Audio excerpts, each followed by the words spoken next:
Bonjour, je m'appelle Camille, donc j'ai une enfance plutôt heureuse. Cependant, à mon entrée au collège, j'ai commencé à vivre des moments compliqués, notamment parce que je croyais que j'allais être davantage appréciée si je me dénigrais.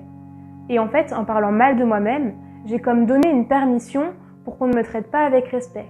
Et tout en étant bien intégrée dans ma classe et en ayant des amis, j'ai commencé à vivre des moments compliqués au collège. Et afin de résister à ce que je traversais, j'ai trouvé ce qui me paraissait être une super solution, qui était de protéger mon cœur pour ne plus souffrir. Sauf que progressivement, cet écrin de protection, il s'est transformé en un piège. Et intérieurement, je me suis retrouvée coupée de tout, je ne ressentais plus de sentiments, quels qu'ils soient, aussi bien positifs que négatifs. Je me protégeais de tout ce qui venait de l'extérieur, et même l'amour de mes proches, de ma famille, je n'y avais plus accès. J'étais en train de dépérir intérieurement et j'avais l'impression de mourir à petit feu. Et à cette même période, j'ai commencé à grandir dans la foi, à développer une vie de prière et ma relation à Dieu, elle a pu m'être d'une grande aide pour traverser ces difficultés. Et de cet enfermement intérieur, j'ai pu commencer à m'en extraire lorsque j'étais en classe de seconde à un retour d'un pèlerinage. Un jour dans ma prière, j'ai eu un éclairage sur ce qui s'était passé dans mon cœur. J'avais les yeux fermés et il y a une image qui m'est venue à l'esprit. C'était la Vierge Marie, avec des instruments de microchirurgie et avec sa tendresse de maman. Elle était venue percer la carapace que je m'étais construite autour de mon cœur. Cette expérience, elle a tout changé pour moi.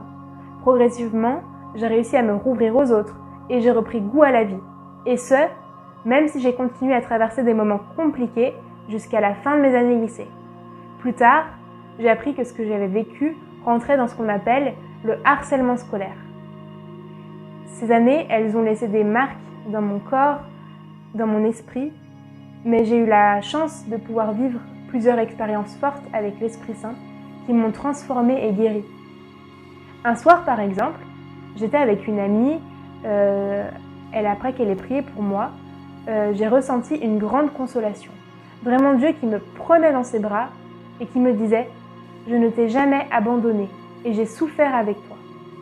J'ai aussi pu vivre une autre expérience, celle d'être libérée de ce regard biaisé que je portais sur moi-même, quasiment du jour au lendemain.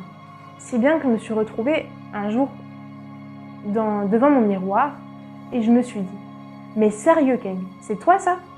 Car je ne me suis pas reconnue en fait, je me voyais d'une manière complètement nouvelle. Et petit à petit, avec l'aide de Dieu, j'abandonne cette vision très négative que je portais sur moi-même et j'arrête de me dénigrer. Dans la Bible, il y a une phrase qui dit « Je te loue de ce que je suis, une créature si merveilleuse. Tes œuvres sont admirables, Seigneur, et je le reconnais bien. » Aujourd'hui, je sais que Dieu, il m'aime et qu'il m'a voulu tel que je suis et que je vaux la peine.